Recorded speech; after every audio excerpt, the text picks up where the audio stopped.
নমস্কার বন্ধুরা, আজ আমরা বানাতে চলেছি এমন এক ধরনের কারি যা মাংস ছাড়াও কিন্তু খেতে দুর্দান্ত। আজ আমরা বানাবো মুগ ডালের বড়ির কারি। কারিটা এতটাই টেস্টি আর বড়িগুলো দেখুন জাস্ট এতটাই সফট হয়েছিল যে বলে বোঝানো যাবে না। আপনারা বাড়িতে একবার ট্রাই করে দেখবেন, আশা করছি আপনাদেরও ভালো লাগবে। আর মাছ মাংস বাড়িতে না থাকলে এই রেসিপিটা বানিয়ে একবার খাবেন। বারবার এই রেসিপিটাই আপনাকে বানানোর জন্য অনুরোধ আসবে। তো প্রথমে আমরা 1 কাপ মতো মুগ ডাল ভালো করে ধুয়ে 3 থেকে 4 ঘন্টার জন্য ভিজিয়ে রেখেছিলাম। দেখুন 3 থেকে 4 ঘন্টা পর মুগ ডালগুলো কিন্তু আমাদের ফুলে গেছে। এবার এই মুগ ডালের বড়ি আর কারি তৈরির জন্য যে উপকরণ লাগবে সেগুলোও আমি রেডি করে নিয়েছিলাম। আদা, রসুন, কাঁচা লঙ্কা, পেঁয়াজ আর টমেটো।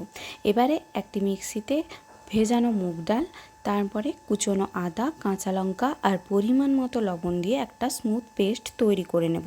তারপরেই একটা মশলার ঘোল আমরা বানিয়ে নিব। তার জন্য একটা বাটিতে হাফ বাটি দুধ নিয়েছি আর দেব হলুদ গুঁড়ো আর লঙ্কার গুঁড়ো, ব্যাস। আর কোনো মশলা কিন্তু এতে দরকার নেই।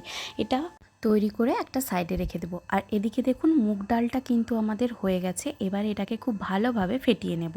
একটা চামচের সাহায্যে তুলে দেখবেন, যখন দেখবেন হালকা লাগছে তখন বুঝবেন যে মুগ ডালটা আমাদের ভালোভাবে ফেটানো হয়ে গেছে। এবারে তৈরি করে নেব কারি। তার জন্য কড়াই গরম করে দিয়ে দেব 2 টেবিল স্পুন সরষের তেল। তেল গরম হলে যোগ করে দেব হাফ টেবিল স্পুন জিরে। জিরে ভাজা হয়ে গেলে যোগ করব কুচিয়ে রাখা পেঁয়াজগুলো। পেঁয়াজগুলো লাল করে ভেজে নেব। পেঁয়াজগুলো লাল করে ভাজা হয়ে গেলেই যোগ করব আদা আর রসুনের বাটা। আদা রসুন বাটা কিছুক্ষণ কষিয়ে নেব যতক্ষণ না পর্যন্ত তার কাঁচা গন্ধ চলে যাচ্ছে। আদা আর রসুনের কাঁচা গন্ধ চলে গেলেই কিন্তু যোগ করে দেব কেটে রাখা টমেটো। টমেটোটাও ভালো করে কষিয়ে নেব। টমেটো যাতে তাড়াতাড়ি সেদ্ধ হয়ে যায় তার জন্য এখানে যোগ করব অল্প পরিমাণ লবণ। টমেটো ভালো করে সেদ্ধ হয়ে গলে এলে আর তেল ছেড়ে এলেই যোগ করে দেব তৈরি করে রাখা দুধে গোলানো মশলাটি। এবারে ভালো করে আমরা এই মশলাটিকে কষিয়ে নেব। যখন মশলা থেকে তেল ছেড়ে আসবে তখন এর মধ্যে দিয়ে দেব পরিমাণ মতো জল। এখানে আমি 3 বাটি মতো জল দিয়েছিলাম, কারণ যেহেতু ফ্যাটানো বড়িটা আমরা দেব আর কাঁচাই দিচ্ছি, এটা ফুটতেও সময় লাগবে, সেদ্ধ হতে সময় লাগবে, তাই জলটা একটু বেশি দেবেন।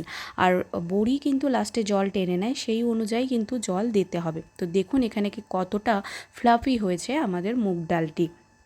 এবারে ঝোলটি ফুটে এলেই একে একে বড়ির সাইজে আমরা মুগ ডালটা ঠিক এইভাবে ঝোলের মধ্যে দিয়ে দেব। সমস্ত বড়িগুলো কিন্তু যেইখানে ফুট উঠছে ঠিক সেইখানে দেওয়ার চেষ্টা করবেন। এবারে 10 থেকে 15 মিনিট পর্যন্ত মাঝারি আঁচে এটাকে আমরা হতে দেব। যখন ঝোলটা হয়ে আসবে ওপর থেকে ধনেপাতা কুচি ছড়িয়ে কিছুক্ষণ ফুটিয়ে গাঢ় হয়ে আসার সময় যোগ করব গরম মশলা। গরম মশলা দেওয়ার পর 1 মিনিট ফুটিয়ে বন্ধ করার কিছুক্ষণ আগে যোগ করব আমাদের কস্তুরি মেথি। হ্যাঁ, এই কস্তুরি মেথি দিলে কিন্তু একটা রেস্টুরেন্টের স্বাদের ভাব চলে আসে। এটাকে ঢাকিয়ে রেখে দেবো 5 মিনিট, ব্যাস তৈরি হয়ে গেল আমাদের মুগ ডালের বড়ির কারি। আপনাদের কাছে অনুরোধ রইল অবশ্যই একবার এই রেসিপিটি বাড়িতে ট্রাই করবেন, আর কেমন হলো সেটা কিন্তু আমাদের কমেন্টে জানাতে ভুলবেন না। রেসিপি ভালো লাগলে অবশ্যই একটি লাইক ও বন্ধুদের সাথে শেয়ার করবেন আর সাবস্ক্রাইব করে আমাদের পাশে থাকবেন। সবাই ভালো থাকবেন, সুস্থ থাকবেন। নমস্কার।